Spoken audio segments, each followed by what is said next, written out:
Specialistja dhe ekspertja infertilitetit Trina Nushi Jahjaka, e cila zhvillon veprimtari në qytetin e Prizrenit. Për televizionin Besa flet për infertilitetin.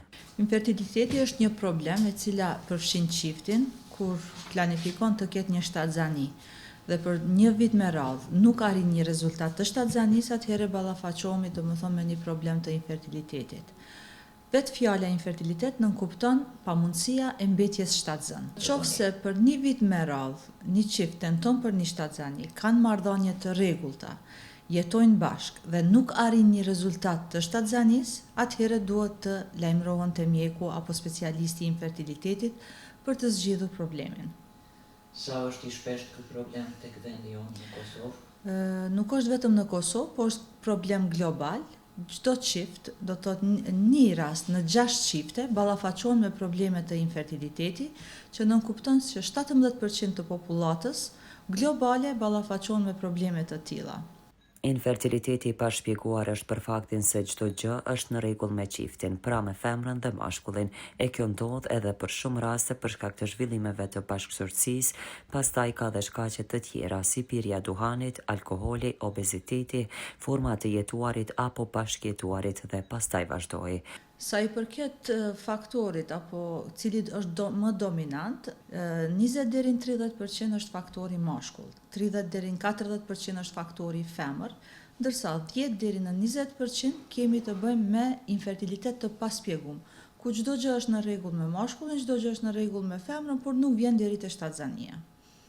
Doktoresh, a mund na tregoni çka është infertiliteti i paspjeguar?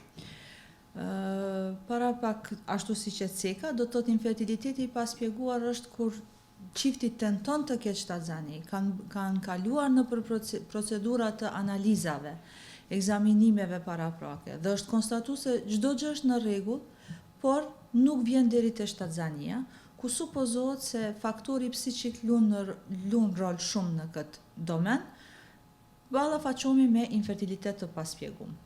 Pastaj ka shpjeguar edhe shkaktare që tashmë janë identifikuar edhe me përqindjen e mundësive tek femrat dhe mashkulli.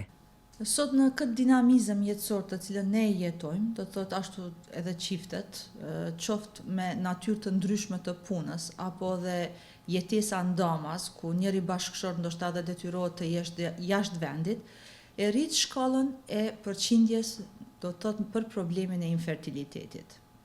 Doktoresha, mund na tregoni cilat janë procedurat mjekësore që ndihmojnë në zgjedhjen e problemeve të infertilitetit? Para se të vim tek procedurat mjekësore, do të thotë së pari çifti duhet të lajmërohet. Ashtu siç e ceka edhe më parë, nëse për 12 muaj me radhë apo një vit rresht nuk arrin një rezultat të shtatzanisë, çifti duhet të lajmërohet tek mjeku apo eksperti i infertilitetit për të parë se ku qëndron problemi. Sa i përket procedurave ndihmëse, ne i kemi do të thotë prej procedurave më të thjeshta, ku fillojmë me përcjellje të një ovulacioni ose stimulim të një ovulacionit, deri tek inseminimi apo edhe in vitro fertilizimi, që është një procedurë më e sofistikuar. Sa refuzojnë çiftet të i nënshtruan procedurave ndihmëse? Refuzimi ndaj procedurave ndihmëse do të thotë varet prej informimit, sa janë të informuar çifti, do të thotë rreth procedurave. Mos informimi krijon një paragjykim. Paragjykimi shkakton refuzim të procedurave. Së fundmi, porosia doktoreshës Trina Nushi Jahjaka është këshilla imja vetme është që të kërkohet ndihmë e këshilla, sepse zgjidhja do të jetë e paevidentueshme. Porosit doktoresha e cila është gjithmonë në shërbim të pacientëve.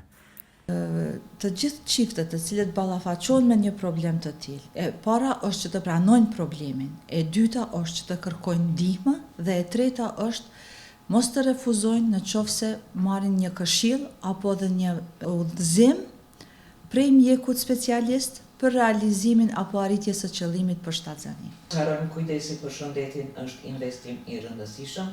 Doktoresha Trina, shpresën ju kthen në buzëqeshje.